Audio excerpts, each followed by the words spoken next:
Dian Agustia dan kali ini aku akan membahas tentang angkatan 66 dan angkatan 80 nih. Nah, dan juga perbandingan karya pada angkatan 66 dan angkatan 80. Nah, angkatan yang pertama yang dibahas yaitu ada angkatan 66. Angkatan 66 ini ialah sebuah periode sastra yang pertama kali dicetuskan oleh Habib Jasin pada tahun 1966. Istilah angkatan 66 sebenarnya diilhami dari sebuah peristiwa politik yang terjadi pada tahun tersebut. Saat itu terdapat segerombol mahasiswa yang sedang melakukan aksi penggulingan rezim Soekarno yang dianggap menyeleweng. Bermula dari situlah HB Jasin kemudian ingin menunjukkan bahwa sastrawan telah memberikan perhatian mereka terhadap masalah sosial dan politik. HB Jasin juga turut melibatkan beberapa nama sastrawan yang sebagian besar terlibat aktif dalam pergolakan politik yang terjadi pada tahun 1960-an. Angkatan 66 dalam sastra Indonesia mencangkup kurun waktu tahun 1963 hingga 1970-an. Karya pada angkatan ini banyak membahas kritik dan situasi politik dan kehidupan sosial masyarakat. Pada periode ini lebih bersifat mengkritik pemerintah maupun politik. Pada angkatan ini, sastrawan sudah mulai mengkritisi keadaan pemerintah maupun politik yang ada pada zaman itu.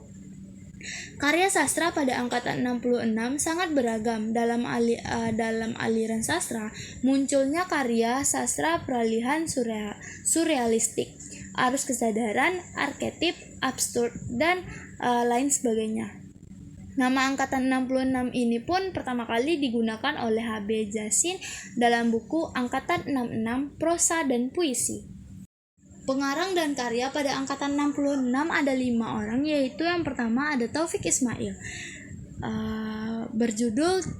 yang memiliki karya berjudul Tirani pada tahun 1966, Benteng pada tahun 1966, Sajak Ladang Jagung pada tahun 1973, Sajak-sajak Sitoni, Balai-balai, Membaca Tanda-tanda, Abad ke-15 Hijriah, Rasa Santun yang Tidur, Puisi-puisi Langit. Nah, yang kedua yaitu ada Burraswanto yang menciptakan sebuah karya Bumi yang Berpeluh pada tahun 1963, Mereka akan bangkit pada tahun 1963, Sang Ayah pada tahun 1969, Manusia Tanah Air pada tahun 1969, Tuyat pada tahun 1978. Nah, yang ketiga yaitu ada Gunawan Muhammad, yaitu pengarang majalah Tempo. Nah, yang keempat ada Sitor Situmorang yang memiliki karya berjudul Aku Ingin Jadi Peluru pada tahun 1977, Nyanyi Sunyi Seorang Bisu pada tahun 1980, Bukan Pasar Malam pada tahun 1984, dan yang terakhir yaitu ada Sapardi Djoko Damono yang menciptakan sebuah karya berjudul Hujan Pagi pada tahun 1972, Mata Pisau pada tahun 1974, Perahu Kertas pada tahun 1984, Arloji pada tahun 1995. Baik, angkatan selanjutnya yaitu angkatan 80. Kelahiran sastra angkatan 80-an ini diwarnai dengan aturan-aturan yang ketat dipengaruhi oleh kegiatan politik. Angkatan 80 ini lahir pada masa pemerintahan Soeharto pada era Orde Baru. Soeharto pada masa itu masih menduduki suatu jabatan di militer dan sebagai Presiden Republik Indonesia, sehingga pemerintahan yang sangat kokoh dengan perlindungan dari militer. Era Orde Baru mempunyai ciri yaitu semua keputusan berporos pada presiden dan hak bersuara sangat dibatasi. Ketika ada sebuah karya yang sifatnya dianggap provokasi, mengancam, melecehkan, dan menyinggung, merugikan maka akan langsung ditindaklanjuti oleh Soeharto dengan segera. Contohnya ialah majalah The Jajah yang terkenal waktu itu berhenti terbit, padahal majalah tersebut memuat masalah-masalah budaya bangsa dan kesenian Indonesia. Sebab-sebab di atas tersebut menjadi dasar tentang tema dan tema yang dititik beratkan pada angkatan 80-an. Ini yaitu tentang roman percintaan dan kisah-kisah kehidupan pada masa itu yang sifatnya tidak dianggap provokasi, mengancam, melecehkan, menyinggung, dan merugikan. Tema roman percintaan dan kisah kehidupan ini pun didasari oleh kemajuan ekonomi yang bersifat indah bagi masyarakat karena pada masa itu perekonomian di Indonesia sangat makmur sebelum krisis moneter pertengahan pada tahun 1997. Periode 80-an ini merupakan sastra yang dinamik yang bergerak bersama masyarakat Indonesia untuk menuju kehidupan yang baru dengan wawasan konstitusional. Kesusastraan ini adalah alat untuk mencurahkan makna dan agar dapat ditumpahkan pada manusia secara utuh, dan makna itu hendaknya disalurkan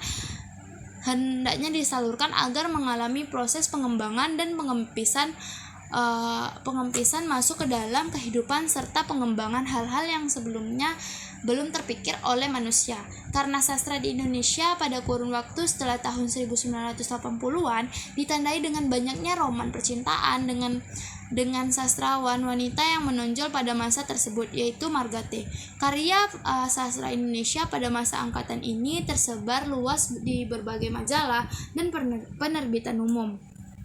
Karakteristik pada sastra angkatan 80-an ini yang pertama yaitu puisi yang dihasilkan bercorak spiritual religius seperti karya yang berjudul Ku Bakar Cintaku karya Emba Ainun Najib. Yang kedua yaitu sajak cenderung mengangkat tema tentang ketuhanan dan mistisisme. Nah, yang ketiga yaitu sastra menggunakan konsep improvisasi.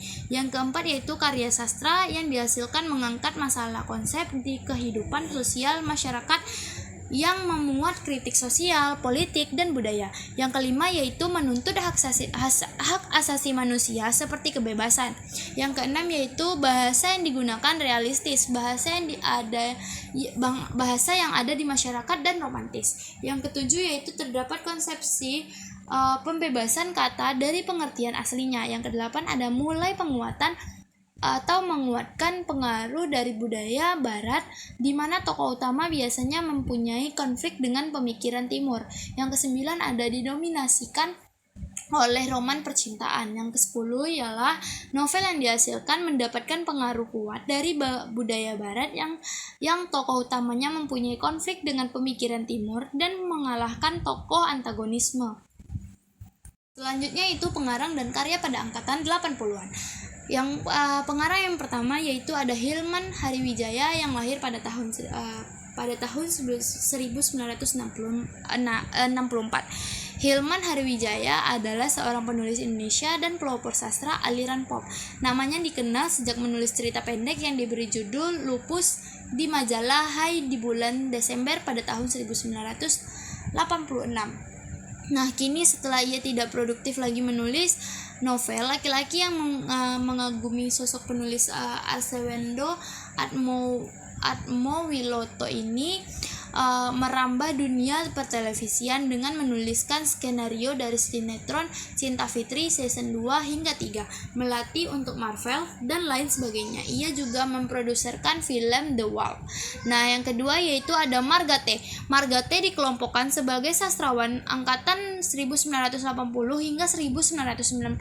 Sastrawati dan dokter ini lahir pada tanggal 27 Januari 1943 di Jakarta. Nama aslinya adalah Margate Joa dengan nama lengkap Margareta Harjomulia Cijing Liang Toje. Nah, semenjak sekolah wanita ini sudah sering mengarang dan sering dimuat di majalah sekolah. Pendidikan terakhir adalah kedokteran di Universitas Trisakti. Karya pendeknya yang bertema judul Kamar 27. Saat itu ia berusia 21 tahun, sedangkan bukunya yang pertama kali berjudul Rumahku Adalah Istanaku, yaitu cerita anak-anak yang terbit pada tahun 1969. Yang ketiga yaitu ada NH Dini. NH Dini ini meraih penghargaan Siawit Awards di bidang sastra dari pemerintahan Thailand. Ini sudah terlanjur dicap sebagai sastrawan Indonesia, padahal ia sendiri mengatakan bahwa seorang pengarang yang menuangkan realita kehidupan, pengalaman pribadi, dan kepekaan terhadap lingkungan lingkungan ke dalam setiap tulisannya. Ia digelari pengarang sastra feminis, pendiri Pondok Baca NH Dini di Sekayu, Semarang. Nah, beberapa karya dari NH Dini yang terkenal yaitu diantaranya pada sebuah novel yang berjudul Pada Sebuah Kapal pada tahun 1972, La Barca pada tahun 1975, atau Namaku Hiroko pada tahun 1977, dan lain sebagainya. Yang keempat ada Mira Wijaja. Mira Wijaja ini paling terkenal, cerita yang paling terkenal yaitu berjudul di sini Cinta Pertama Kasih Bersemi yang diterbitkan pada tahun 1980-an. Ia berusaha terus menghasilkan karya berkiblat pada penulis-penulis lain seperti Dini dan Agatha. Nah, Mira bersama Margate pun dianggap sebagai pelopor penulis keturunan Tionghoa di Indonesia, menjadi inspirasi penulis yang seperti Clara hingga pada tahun 1995. Pengarang yang terakhir yaitu ada Ahmadun Yosi. Ahmadun Yosi ini karya-karyanya dipublikasikan sebagai media sastra dan antologi puisi yang terbit dalam dan luar negeri. Antara lain ada Horizon, Ummul Quran, Kompas, Media Indonesia, Republika, Bahana, Brunei, antologi puisi Secret Networks, Ohio Universitas Amerika Serikat pada tahun 2001, dan lain sebagainya. Beberapa kali sajaknya dibahas dalam sajak bulan ini Radio Suara Jerman, dan lain sebagainya. Perbandingan karya pada angkatan 66 dan angkatan 80, yaitu setiap angkatan sastra Indonesia memiliki perbedaan dan ciri-ciri yang berbeda pada angkatannya. Angkatan 66 ini muncul saat peralihan dari rezim Orde Lama ke Orde Baru. Beberapa sastrawan yang masuk ke dalam angkatan 1966 ini antara lain yaitu ada Taufik Ismail dengan karya Tirani dan Benteng, Sutarji Carlzom Bahri dengan karya Amuk, dan Supardi Djoko Damono dengan karya Dukamu Abadi. Karya pada angkatan 66 ini banyak membahas kritik dan situasi politik dan kehidupan sosial masyarakat. Sementara itu, angkatan 80-an berkembang pada masa pemerintahan Orde Baru pada tahun 1980-an. Tokoh-tokoh yang terkenal pada angkatan 80-an ini diantara lainnya yaitu ada Afrizal Mauna, Darmonto Jetman, dan Sutarji Kolzom Bahri. Karya pada angkatan 80 ini banyak membahas tentang eksisten manusia, kebebasan, dan hak asasi manusia. Perbandingan dari karya 66 dan 80 ini dapat dilihat dari angkatan dari para sastrawan. Pada masing-masing angkatan 66 lebih banyak membahas kritik sosial dan politik, sementara itu angkatan 80 lebih banyak membahas eksistensi manusia, kebebasan, dan hak asasi manusia. Sekianlah video dari saya. Assalamualaikum warahmatullahi wabarakatuh.